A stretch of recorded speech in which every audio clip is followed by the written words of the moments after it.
Hello, welcome to part 2 of the Unbroken Bond setlist review. Last time I finished off with fighting, and this time I'll continue with dark. So I'm just gonna get right into it.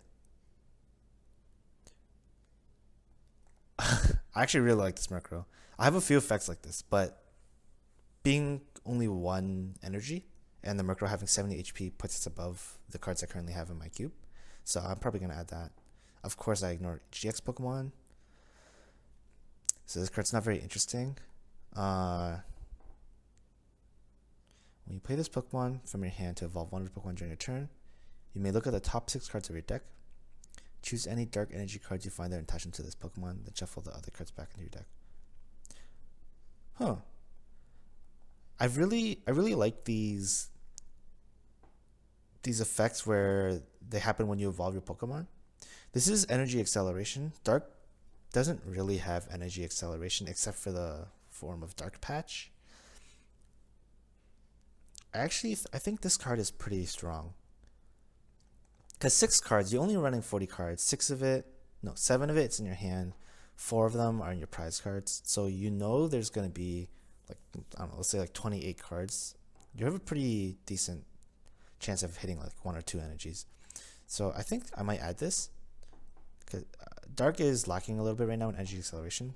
Like every other type basically has it.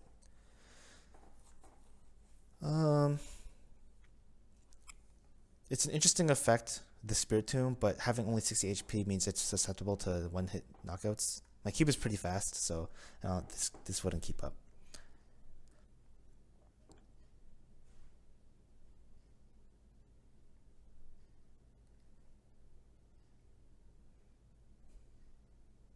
That's really expensive.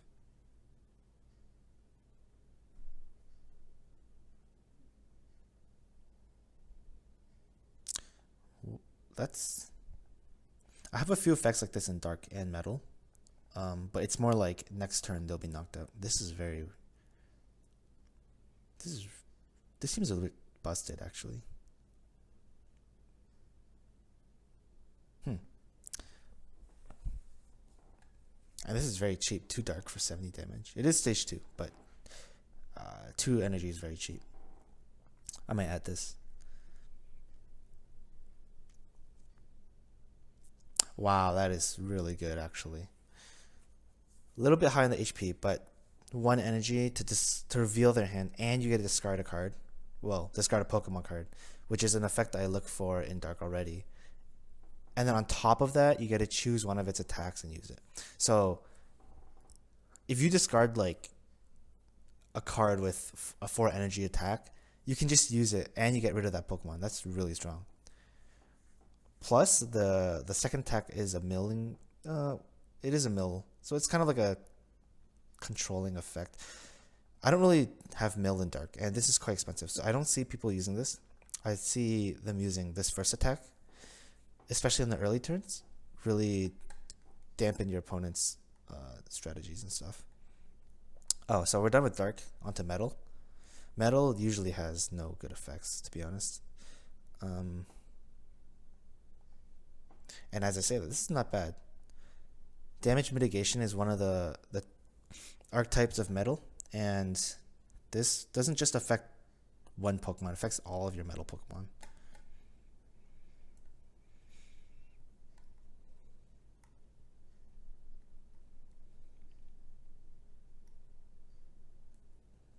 These are really expensive attacks.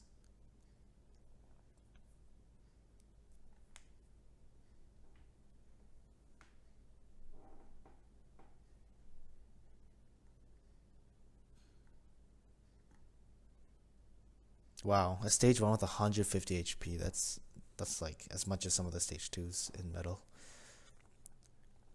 This healing ability is quite powerful too. So I don't do Fairy. I do normal though.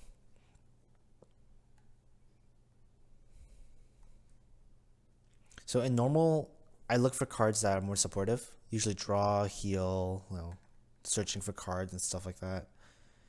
Or cards that could go into any deck. I mean, they can all go into any deck, but the ability would fit in a bunch of decks.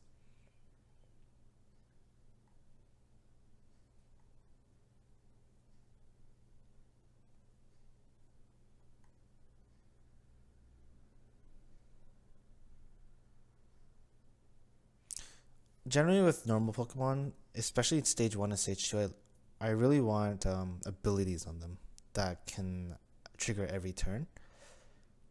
For basics, not so much, as long as one of their attacks has an interesting ability. Like, for example, this quick draw ability is pretty good, but I have so many of them already, so I need something more powerful in order to warrant switching them out.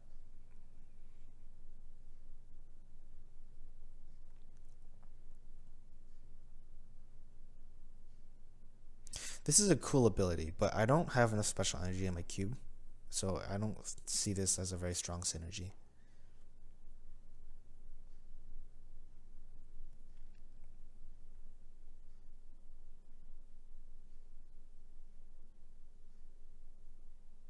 I try to stay away from abilities like this where they evolve from a specific Pokemon, just because I don't necessarily have like a Glameow in my cube. I pretty sure I don't, but like if even if I did, you'd have to have both of them, and then during the game the conditions have to be met. Like, sure, this ability on its own is pretty good, but just having this text here kind of keeps players away from playing the card, just because they think it's not reaching its full potential. This is a very good card. I'm probably gonna add this, just like a put on your bench kind of thing. It's similar to the Chansey that I have, where you flip a coin, you heal 30 damage from your Pokemon, but it's 60 damage, and it's a basic, so it can go in like literally any deck. That's so powerful, actually. Wow. I already have a Chatot like this, Chatot, but I think this is actually better than the one I have, so I might add this. Oh, onto trainers. Ultra Beast, just ignore. So I actually saw this card before, and I think this is an amazing card. It doesn't mill like how Tricks Shovel does, but you get to look at the top 3 cards and choose one of them, and then you can guarantee what card your opponent's gonna draw next turn. So in a control deck, this would be very powerful, because let's say you know they have no cards in the hand and they don't need energies. If you look at the top 3 cards and you see an energy, you can shuffle away the other 2 and guarantee that the next card they draw is an energy, and basically waste their turn, which is huge.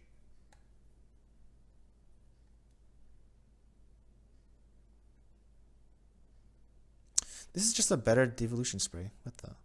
I'll probably add this to my cube. Replace my de-evolution spray. It's too specific.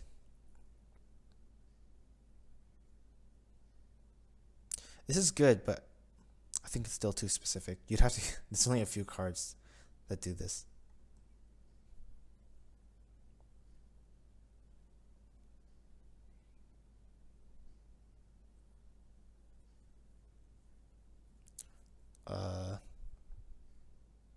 What the hell? Yeah, like I said in the last video, I try to avoid effects like if you go second on your first turn, you may do blah blah blah. This is at worst an energy search, but energy search is not a very good card, so don't have any fairy Pokemon. So this card is good. You get 3 fire energies from your discard pile to your hand, but I'd rather just have an energy retrieval that lets you return 2 of any energy, because sure, this is better than a basic like energy retrieval. The thing is, energy retrieval can go into any deck. This card can only go into fire decks. So if it's in a draft and I was playing fire, sure, it'd be better, but if it was energy retrieval, it'd be almost just as good, and any other player could go for it. So it's just like part of the drafting process. It's better than to have an energy retrieval rather than a fire crystal. But this card is good, and if you want to be more specific with your trainer cards, like for certain types, then I would put this in.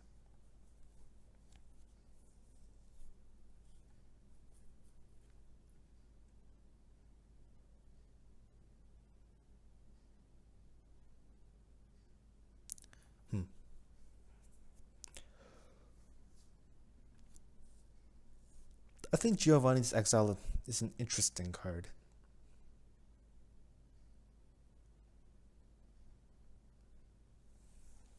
It's like prize card denial sometimes. And I'm sure there's other uses for it too. Might pick one up, but I won't necessarily add it to my cube.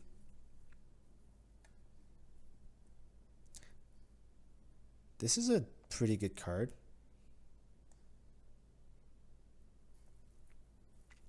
But I have cards that do this, that have this effect already. Yeah, maybe. That's a maybe. This is a great card. This is like Sage's Training, except you don't discard cards. Another thing with my draw supporters, I forgot to mention. So I don't have any Junipers.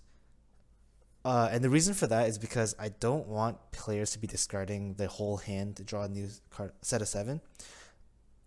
Because we only have 40 cards. We basically start the game with 29 cards. And doing that, it cuts down your life.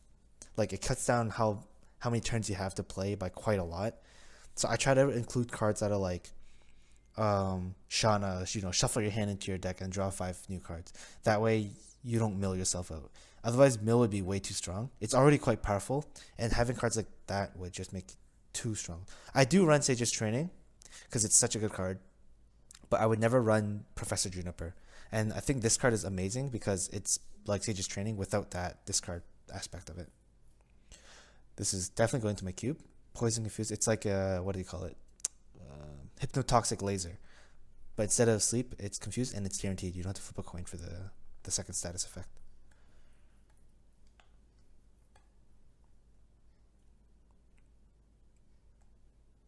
Whoa.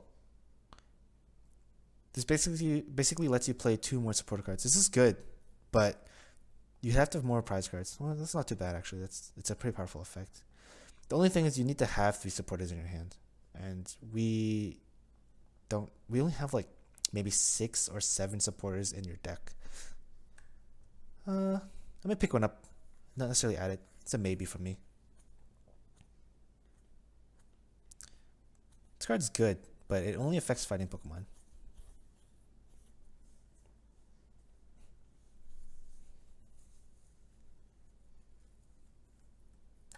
This is like a reverse bursting bubble, or a bursting balloon. I'd rather just have bursting balloon because it can go into any card. It doesn't do damage mitigation, but it definitely prevents them from attacking. Same with this card. This is a good card, but it's only specific to metal. I have this in my cube, but I might pick one up because it looks, the newer art's pretty nice.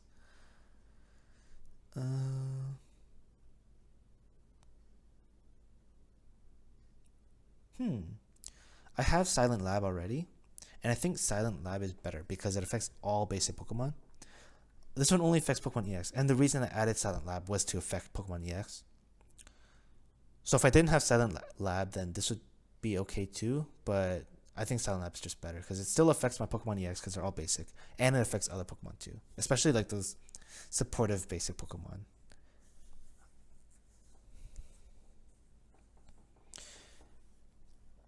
This is a good card, but I think I have better cards already.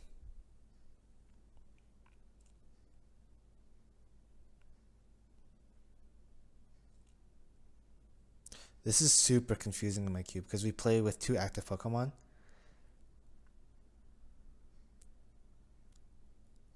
So I don't think I could even add this.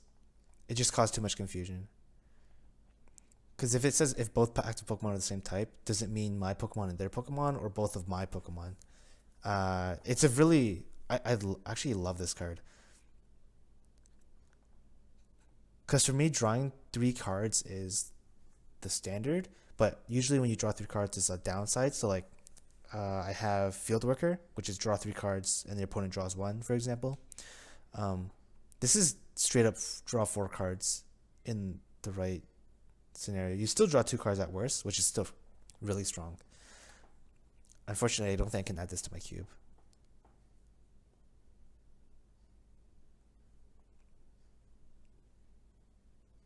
This is pretty good. I might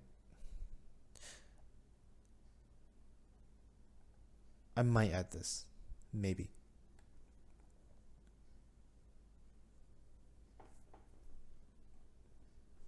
Ultra Beast, ignore. What the hell? That's so busted. Energy acceleration and card draw. That's not even a downside. That's literally an upside. I like this card, but it's too strong. So, this is basically boost energy, isn't it? Well, I already have an effect like this, so I don't think I'll add this. I think these are just like the GX and stuff, and like the rares. Yeah. All right, so that's it for this video. I hope you learned something. Maybe gain some insight on how cards are handled within a cube. If you have any constructive criticism for me for my videos or even how I run my cube, I'm always open to listen. Please give me a like and subscribe. I will try to post these videos semi-regularly. I do have school and my cube is at home, so if anything, maybe every 2 weeks starting next month. But for now, I am home, which is why I'm pumping up so many videos.